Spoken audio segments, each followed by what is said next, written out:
మహాభారతం గొప్ప హిస్టారికల్ నేపథ్యం. తింటే గారెలు తినాలి, వింటే మహాభారతం వినాలి అని మన పెద్దల మాట. ఇలాంటి మహాభారతాన్ని గతంలో ఎన్నో చిత్రాలుగా మలిచారు. అవి అన్ని బాక్సాఫీస్ వద్ద విజయవంతం అయ్యాయి.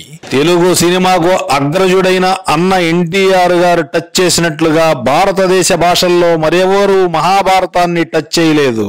ఈ మధ్య కాలంలో చిన్న తెరపై కూడా మహాభారతం అలరించింది.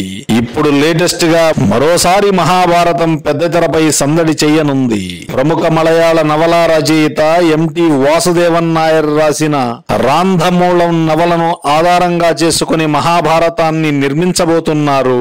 ఈ సినిమాకయ్యే ఖర్చు తెలిస్తే కంగారు పుడుతోంది. సుమారు 1000 కోట్లట. ఈ సినిమాను హిందీ, తమిళ, మలయాళ, తెలుగు, ఇంగ్లీష్, కన్నడ భాషల్లో కూడా విడుదల చేస్తారట. ఈ చిత్రానికి నిర్మాత సామాన్యమైన వ్యక్తి కాదంటున్నారు. ఓ భారీ వ్యాపారవేత్తట. ఈ సినిమాలో టాలీవుడ్ నుండి హాలీవుడ్ వరకు భాషా భేదం లేకుండా అనేక భాషల నటులు కనువిందు చేయబోతున్నారట.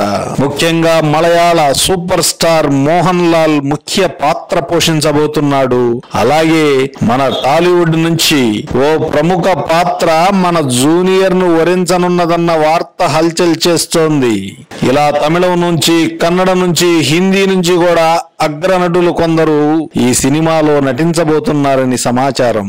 ఈ 1000 కోట్ల మహాభారతం ముందు ముందు ఎన్ని రికార్డులను క్రియేట్ చేస్తుందో చూద్దాం.